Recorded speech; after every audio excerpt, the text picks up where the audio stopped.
Welcome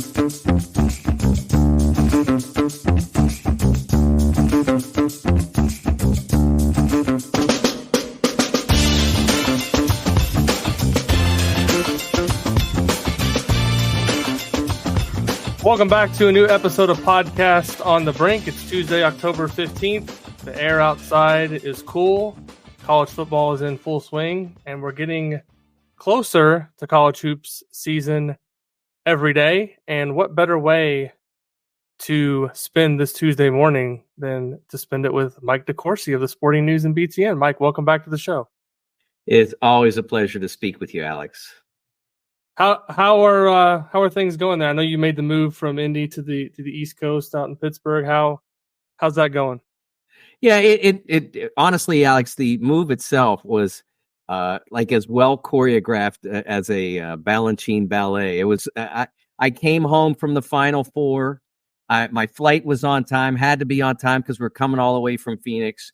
Moving van was in my driveway the next morning. Everything went smoothly.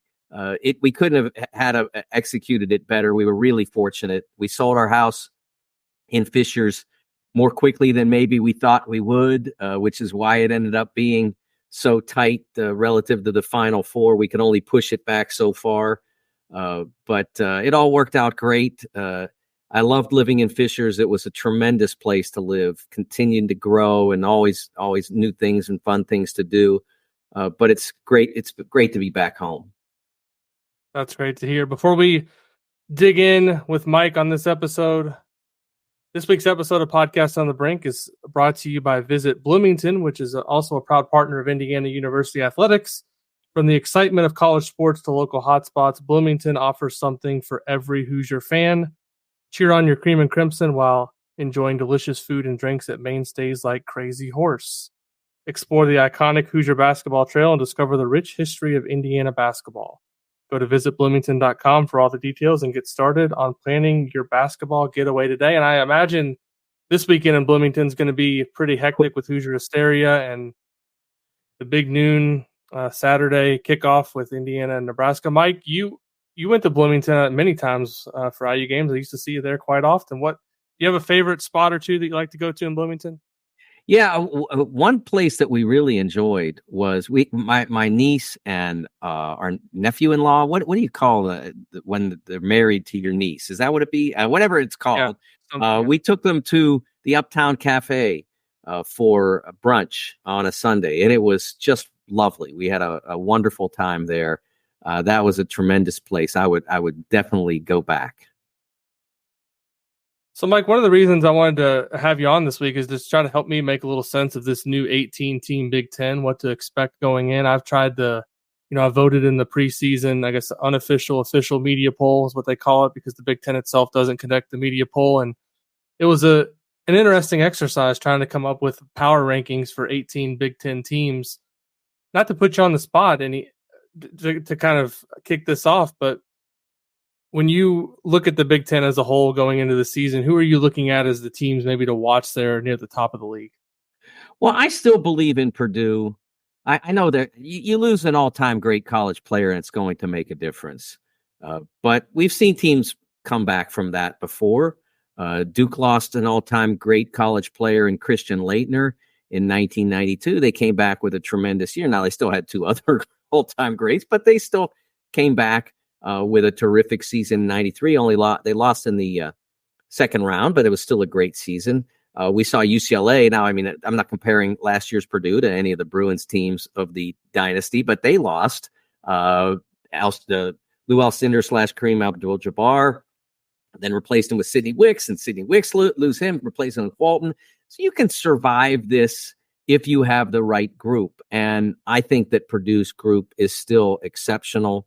The backcourt is deeper now than it was a year ago because Cameron Heide is now an experienced player. He's played in the Final Four. You still have Braden Smith and Fletcher Lawyer, and I think those players will continue to elevate their games. You're not going to have in the middle the kind of strength and dynamism and length that you had before with Zach Edey, but you still have multiple options, or you can play smaller with Trey Kaufman-Rand. So they've got a lot there. So I start with them. But I think the Indiana comes to mind very quickly now. Their backcourt, I don't have any doubt that their backcourt is going to be proficient, that they're going to get the ball in good spots and get past guys and be dynamic when they have to. They're going to have to make shots at a higher clip than they have in the past. That is going to matter. Miles Rice was not as high a percentage shooter as you'd want him to be in his last season, but still had a really great year. I believe that Trey Galloway, freed from the responsibility to be everything to last year's Hoosiers because of the injury to Xavier Johnson, he can be Trey Galloway again. And when Trey Galloway is Trey Galloway, he's an exceptional Big Ten player. He did not have a great year last year because of all the things he had to do that he's really not built to do ideally. Can he get by doing them? Yeah, and you saw get by last year. But he's a better player than that. He's a high 30s at minimum three-point shooter when he's allowed to be what he is. He is one of the best blend players that the Big Ten's had during my time at BTN, which stretches all the way back to 2010. The ball flows through him. When it gets to him, he doesn't turn it over, and he gets it to somebody in a good spot. It's a very important skill that he possesses at a high level. So that will be better. And I think his numbers will go back up as a result of being freed from having to fill in at point guard. I don't think ideally, I don't know that he'll bounce the ball 3 times this year as a point guard. And I think that would be an ideal scenario for Indiana if that never comes up. Kanan Carlisle, another player who I think can be a proficient shooter, who probably because of the nature of his team didn't shoot great numbers because he had to take rough shots. He had to take more shots than maybe would be ideal. And then Luke Goody, who is a great shooter and has been a great shooter. I didn't totally buy the idea that he's going to be taking more shots than Miller Kopp did 2 years ago. But I think he might get more shots per capita, so to speak, more shots per minute than Miller did, because Miller was a starter playing 30 plus. I don't think Luke will do that. He'll probably end up getting about as many shots as Miller would back in that season, but he'll have played fewer minutes to get there. I think that is an important component of what this team becomes. If they can make shots at a higher level, they can win the league. If they don't, they can be a tournament team, but I don't know that they could be a tournament team at that level without 2 or 3 of the players that I mentioned, if not all of them, shooting 35 or better. 35 is, you've got guys on there who shot 32 a year ago. That's not going to be good enough to win the Big Ten. But if they're above 35 and the higher the better, I think they can be one of those teams. UCLA is a team that, I've known Mick Cronin now for, about 30 years, nearly 30 years. And I can tell you that he likes what he has. And if he likes what he has, then he's got a good team because he's been around this long enough to not, to know, like a year ago, they knew that they were going to have to fight and scratch and claw just to be relevant. And they probably ended up on the wrong side of relevant, but they did do the fighting and scratching and clawing because he's such a good coach. This year, they won't have to do as much of that. They're still going to do it, but they won't have to do it to survive. They'll have to do it to excel. I think those 3 teams. And then, I talked to Brad Underwood, and Brad is very optimistic about his team. And you have to kind of go by the coaches and what they've seen, because we haven't seen UCLA's players together. We've seen a few of them, but the vast majority of the roster we haven't seen. In Illinois' case, we've seen one of them play in an Illini uniform, basically. So we have to go by what they say. He's optimistic. And so I trust him, because a year ago, coming off of the really rough year in 2023, they made the tournament and they lost a first-round game. But coming off that year, he was really optimistic. And I talked to him at media day, and he didn't snow me at all. I mean, he told, because he discussed with me how rough the 23 season had been, why he thought so, and why he thought 24 would be better. And we saw how that turned out. They win the Big Ten tournament. They make the Elite Eight. They probably would have been a Final Four team in any other bracket except the Midwest where Purdue played and the East where they had to play UConn.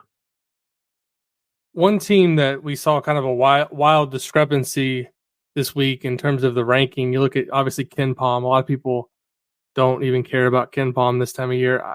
As someone who loves to follow it year round, I like to at least look at a starting point in a particular season and say this is kind of where this analytics site views these teams. But I believe KenPom had Rutgers as the 17th ranked Big Ten team in his preseason rankings. And then yesterday, the Associated Press top 25 preseason poll comes out, has Rutgers 25th. So obviously the computers and the humans viewing that particular program much differently. And to me, it's a fascinating, I don't want to say experiment, but just a fascinating team because we've not seen Steve Pikiell coach, I guess, this level of talent ever at Rutgers. He's been a coach that really built that program the right way through developing players over a long period of time, getting guys to buy into his defensive system. And they've really had an identity of, we're going to come out there and even if it's a rock fight, we're going to be the tougher team than you and we're going to beat you. And now it's different because they have these two guys who most are saying could be two of the top 3 picks in next summer's NBA draft. So it's going to look a lot different and Rutgers or for Rutgers next season. How are you viewing the Scarlet Knights entering this season, and what is the challenge for Pikiell to manage the expectations with these two players who obviously want to go out and have great years, but also trying to have team success and getting everyone to buy in? Yeah, I believe in him as a coach at a really high level. He's done a wonderful job of building a culture that works, of getting the fans to buy into that culture. And then, again, they have not been the most entertaining team in the Big Ten over his time there. Probably only the 21 team, which should have beaten Houston in the second round. Houston, which ended up going all the way to the Final Four in 21 in the bubble tournament. I think that most of his teams have been excellent defensively and have struggled offensively. Even the ones that made the show beyond that 21 team, it's been a labor. Now you've got two guys who are elite offensive talents. Getting them to buy into the defense, they wouldn't have signed at Rutgers if they weren't willing to buy into that. Obviously, they're going to have to learn different techniques and how do you react to what the other player does or what the opposition does. You're going to have to get used to that. And they, as a defensive team, probably won't measure up to the best of Rutgers defensive teams. And you add in the fact that Cliff Amore decided to go down to Alabama and try something different after having an extended career at Rutgers. That's a lot to lose in the middle. The shot blocking and the occupation of space that Cliff was able to manage for the last 3-4 years. You're going to miss a lot with that. So I don't expect them to be as significant defensively, but you've got two guys, one of whom is an elite creator, one of whom is an elite wing scorer. You've got that, and you've got a chance to be special. And I think that I've seen coaches before that I worried about taking on the one and done player because their program wasn't built for it. That wasn't timed right.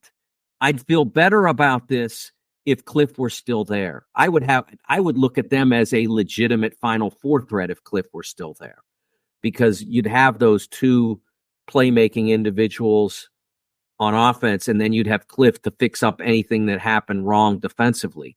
So I think that they're going to do well, but it's always a challenge when you haven't coached this level of player before, this one and done. I can give you a bunch of coaches, great coaches, Rick Barnes, whose time in particular places, Ben Howland, when they started recruiting one and done guys, it was a labor. And some of them made the tournament and didn't do that well, but it usually ended up having significant repercussions for their program in later years. I think Pike can survive it. first of all, I think he can do well this year, but then I think he can survive the next year because Rutgers is built to be competitive. They're not a program that's expecting to win NCAA championships or make Final Fours every year or contend for the league championship. Rutgers has not been in that place before yet.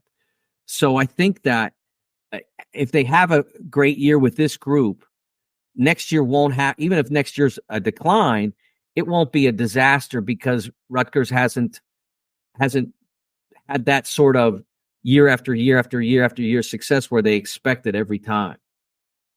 What you said something interesting there. You've seen coaches that are really good coaches. You mentioned a couple there, Rick Barnes and Ben Howland, struggle with coaching a one and done type player. What makes it so difficult sometimes to blend these guys into a program? Particularly, I think with Rutgers, the thing that fascinates me is that this is just never the type of player that they've targeted. I remember when they signed Cliff Amore, it was a big deal because I think he was like a top 40, top 50 kid, and it was the highest rated recruit that Rutgers had ever landed to that point.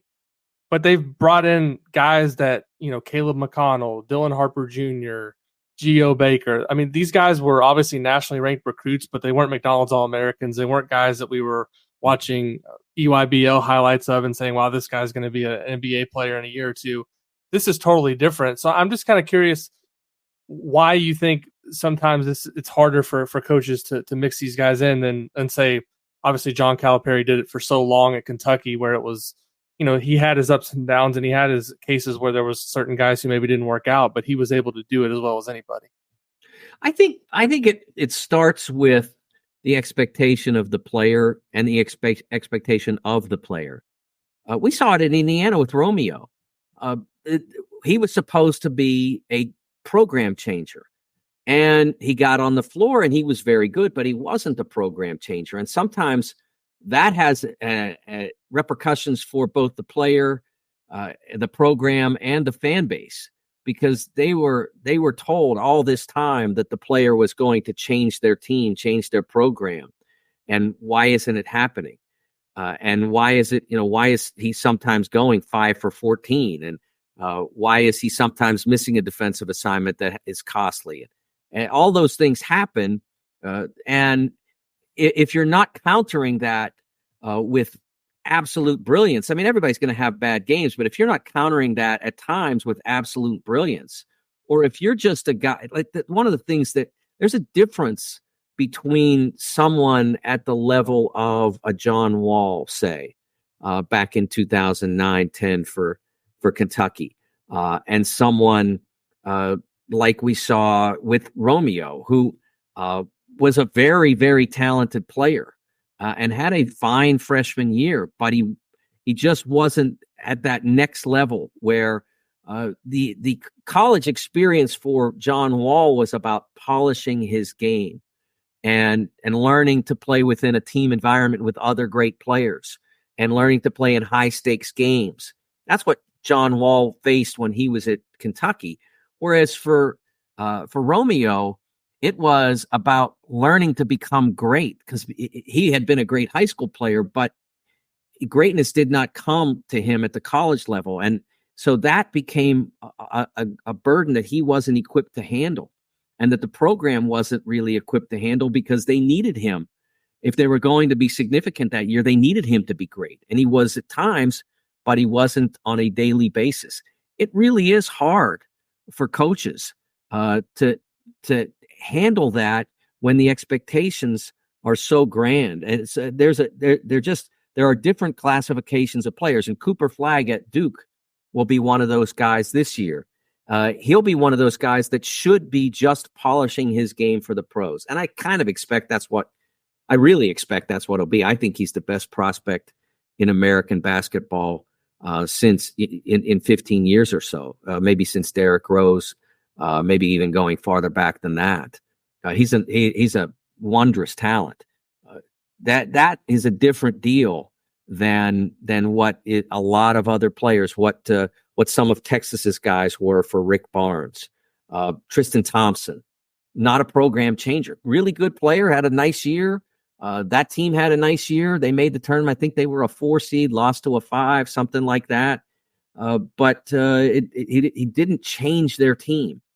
I think these two guys, it'll be interesting because these two guys should be at the level where together they should be able to change Rutgers as a team.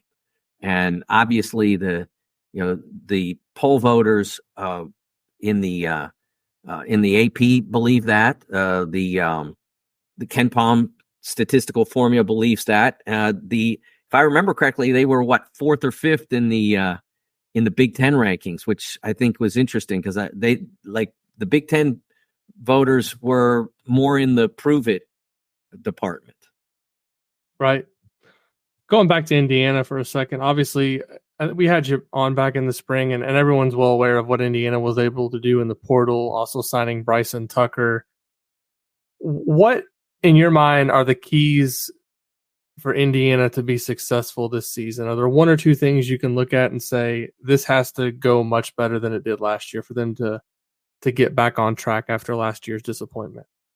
Well, it starts with playmaking. And again, some of that was the health of the point guard a year ago. They really struggled to initiate offense once Xavier Johnson was injured. Whether he was diminished or absent, they really struggled to run offense a year ago.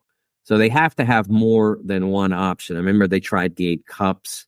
They used Trey a lot there when Xavier wasn't there. And it just at the level that the Big Ten was a year ago and where it certainly I expect it to be this year, you're not getting by. You can't get by.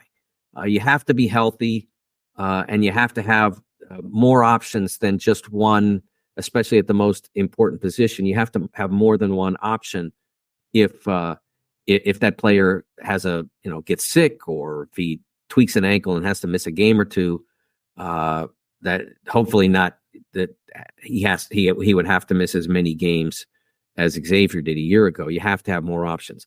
Perimeter shooting, as I mentioned before, that's been a persistent problem for the Hoosiers under Mike. It's got to get better. And I think that as I mentioned before, I think it will, because I think having more options creates better opportunities.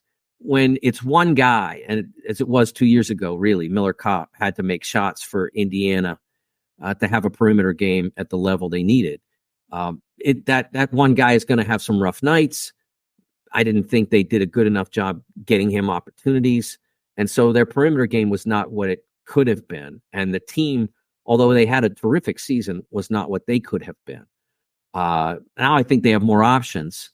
And I think it'll work better. And as I mentioned, even though the guards that came in, Carlisle, I think those guys will shoot better numbers, Carlisle and Rice, than they did in their past programs, because they'll have more options around them.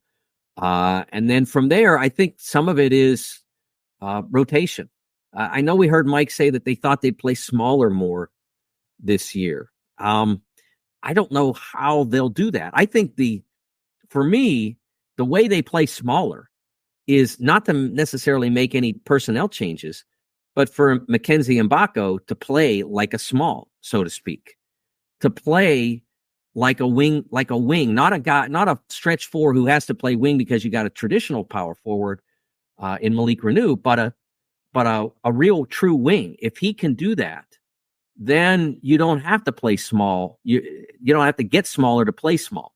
You got two guards. You've got Mgbako who can attack and shoot from the perimeter. I think his shooting last year was an underutilized element of the team. I understood why. Again, partly because creation of opportunity wasn't at the level it needed to be. It made every possession so much more important. Now I think you can play a little bit more up-tempo. There won't be as much consequence on every possession, and then Mackenzie can fire when he's open and feel confident in it. I think that's a big key.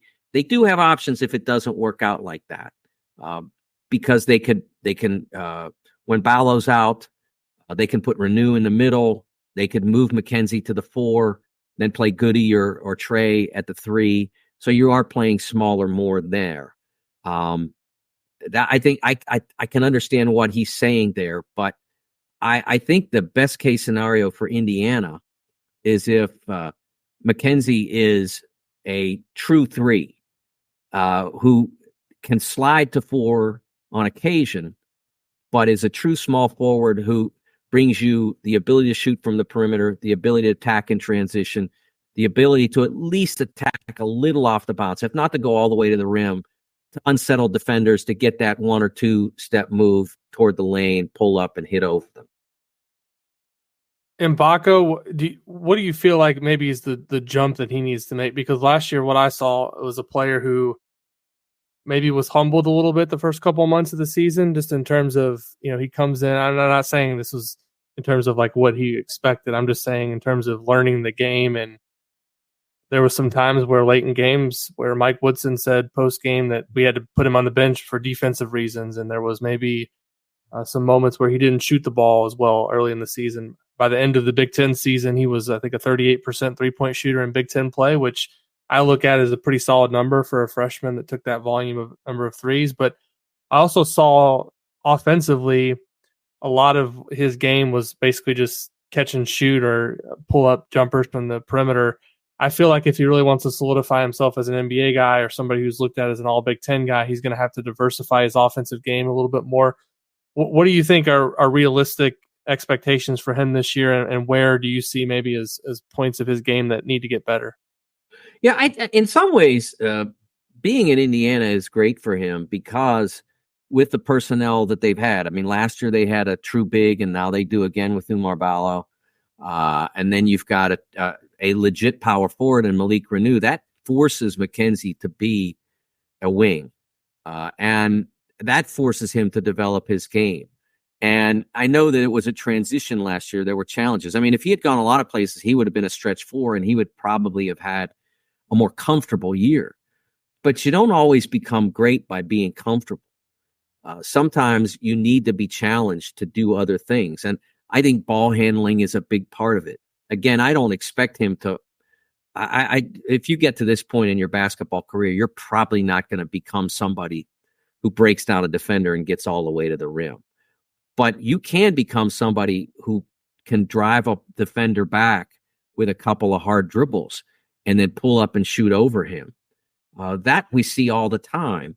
Or you can make a one dribble move to get yourself open for a three, with a step back, like maybe not to the degree that James Harden does, because that's like 3 steps back. But, it's a hard step back move that you can feel comfortable with, that you can be, or it maybe in college, it's more step aside. They don't like you to step back because you create more distance on the shot, and most college players, but you can get that step to the side where the closing defender or the defender that's on you doesn't get in your way because you see him, and then you put one dribble down and get into that, either depending on if you like to go right or left, you can put that one dribble down, and then you can get the shot off cleanly where you're basically unguarded. Like I said, the guy could have been on you and maybe a step back, and you put that one hard dribble down and you get open, or the defender is closing out. And again, rather than stay in the same pocket, you put it down once and now there's nobody there. That is a move that to survive or thrive in the NBA, you're probably going to need that. Unless you're somebody like Duncan Robinson, who is just, a mesmerizing 3-point shooter, you're going to need different ways to get shots. And so I think that would be a big thing for him. Again, that the ability to put it down once or twice and create openings either toward the lane or open toward either side. Again, it depends on which side he prefers. Different players prefer different things. They get more comfortable with different ways of shooting. But whichever he might prefer, that would really help him. We are all guilty in the offseason of thinking offense all the time. What can this player add to the offense? We never think, other than, unless you have added yourself someone like Ballo, you right away think, okay, first, he's going to make my defense better. But for the most part, when we look at players, we look at what does that player do for the offense. So what can Mackenzie do on D? Well, he's going to, as the chunk of minutes he's going to get as a small forward means he's probably going to face a lot of smaller players, guys who aren't his size. So you have to learn how to defend using your size as an asset instead of a hindrance, because you're going to face a lot of 6'4" guys. You're probably going to face some that are 6'2" that are true guards. A lot of teams will play 3 true guards. So you have to be able to deal with that.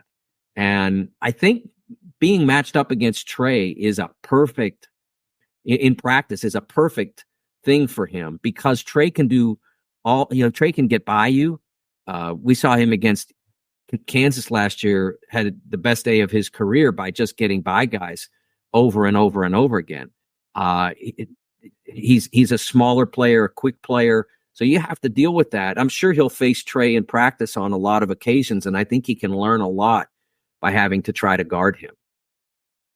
What adjustments, I guess, will Malik Reneau have to make going from playing with Khalil Ware to Oumar Ballo? Obviously, Ballo is used to playing with another big at Arizona. Reneau was used to playing with another big last year and Khalil Ware, but it seems like to me that maybe the key is going to be in Reneau's passing, how he can find Ballo and other guys on the court for favorable looks, and also the fact that Reneau's going to have to probably be able to space the floor a little bit, because Ware was able to do that at times last year. I think it was maybe a little bit underutilized with Ware at times. I think, you look at his percentage and it was like he could probably be getting up a couple more threes a game. And that's not how Indiana chose to use him. But I think with Reneau can shoot mid-30s from 3, I think that maybe opens up the floor a little bit more. Yeah, I mean, I think that's a big part of what has to happen for Malik. He shot 33% last year, but it was a very limited number of attempts. So basically a little bit more than 1 a game. So look, if he could shoot that number, the ballpark, I think, like I said, 33.3%. So 1 out of every 3, which isn't awful. It's not that bad, but you'd have to shoot a higher. You'd have to shoot a higher number per game, ballpark that accuracy in order for defenses to honor you. So he has to. I would imagine he spent a lot of time in the gym this past year working on that. It would certainly help him professionally wherever he goes to be able to shoot a reasonable percentage on a reasonable number of attempts. And it would make a huge difference for Indiana if he's able to stretch it. Because as you said before, Khalil Ware, when they wanted to play those 2 guys together, they could take Ware out to the top of the key. He was very comfortable there. Ball handling, shooting. That's why he got drafted where he did. He certainly had that ability. And Malik didn't have as much pressure to stretch the D then. But Oumar is not really a threat from the perimeter. He's not somebody that you want anywhere but near the bucket. So Malik is going to have to do that for the offense to flow. And you don't always have to go to the 3-point line. You can make it work from the foul line. But as you mentioned before, you have to pass the ball if you're going to be in that situation. You have to be a facilitator. Either ball goes through you and goes into the post the way Kansas does so much, or it goes through you and you kick it out to the wing. You can set screens. He can become a pick and roll guy a little bit, or a pick and pop guy. I think those are ways he could help as well. But certainly he is going to have to be a more versatile forward. He's had a really good, solid 2 years for the Hoosiers so far, but he's going to have to be more versatile for this team to reach its peak. And as I said, I think that Indiana can compete for the Big Ten championship. And if you can compete for a Big Ten championship, you can compete for the Final Four. The last thing I wanted to ask you about, Mike, and it's kind of a loaded question, so be prepared. But Mike Woodson, obviously, there's been, I don't know, I feel like I have a pretty good temperature of the fan base just from writing on Inside the Hall and social media. I'm interacting with Indiana fans all the time. And I feel like there's obviously a lot of excitement about this season based on what happened with the transfer portal. And But there's also a lot of people who were concerned just about how last season went. And it feels like this season needs to go right for a variety of reasons, just based on the fact that Indiana's built this really good roster. It feels like it's a chance for things to get maybe moving in the right direction again. How much pressure do you, it's hard to really say too, because you don't really know what the factors are behind the scenes and what everyone that's making the decisions at the university feels about Woodson specifically. But I guess how much pressure is there, do you feel like, on Mike Woodson to get the, I guess, ship turned back in the right direction this season? Does it feel like this is a make or break year for him, or is that maybe going a little too far? Well, but let's be honest about this, Alex. At Mike's age, the only pressure that's on him is what he puts on himself, because he doesn't need to be the Indiana coach. He will survive, he will and thrive the rest of his days, whether he coaches the 26th season or not. I think the pressure on him is to achieve what he wants to achieve, what he believes is possible with this team. And I know, without even having to ask him, that he believes this team can be extremely successful. They put together a really strong roster that looks very good in comparison to their immediate competition, the Big Ten. And so I think that relative to continuing next year, I believe in the end he'll make the decision about when he decides not to coach any longer. I still believe that decision will probably come from him. I think that true competitors first believe that the pressure is the opportunity. I'm only going to have this group together one time, and we know that. This group, as it stands, I mean, Oumar, I believe, this is his 5th year, so we know at the very least that you'll lose him. So you're only going to have this group one time, and then it'll change with departures and with additions. So what can this team do? And I don't think there's anybody who knows basketball who doesn't believe that significant things are possible. Doesn't mean they're automatic, but they're possible. I suspect that he'll look at this team and think, I want to get the most out of this. I came to Indiana to do this. What did he come to Indiana to do? First, to sort of restore the Indiana-ness to it. I think he's been successful at that. To make Trace Jackson Davis's last years successful, and that happened. They made the tournament. They had a great season in his senior year. He was an All-American. To make sure that those years weren't misspent after having landed such an important in-state recruit. To recruit at a high level, I think we've seen that as well. So all these things have gone about the way you would have wanted. There have been some on-court strategic decisions, so to speak. Overall, really more overall, not any particular decision, but overall approaches that maybe haven't gone the way that some observers, whether in the fan base or in the media, maybe other coaches would have said would be perfect. I think that this year is a chance to address that, as we've discussed really throughout this podcast, that perimeter game catching up to everything else that they have done well. So I believe that in the end, the most important element of this season relative to Mike is to take advantage of the opportunity that's been created by his hiring 4 years ago, 5 years ago, and then what he and his staff have built for this roster. You only get that one chance, and I think they're going to do well with it, but they have to do well with it. Believing that and it happening are two different things. Mike, it's always a pleasure to speak with you. Thanks for carving out the time. Where will we be able to see you on TV, and where will we be able to read your work again this season? I will be back with BTN. I think this is my 15th or 16th season with BTN. It's amazing that somebody put my face on TV for that long. Really honored to be a part of their team, especially as we add new faces from the West Coast.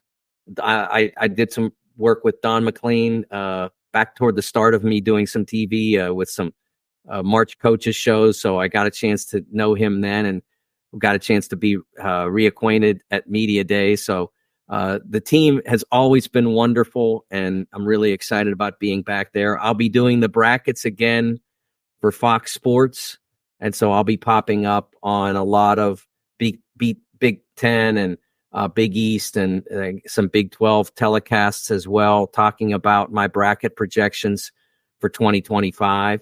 And then, of course, as always, the Sporting News, sportingnews.com, where you can find all my print work at TSN Mike on Twitter.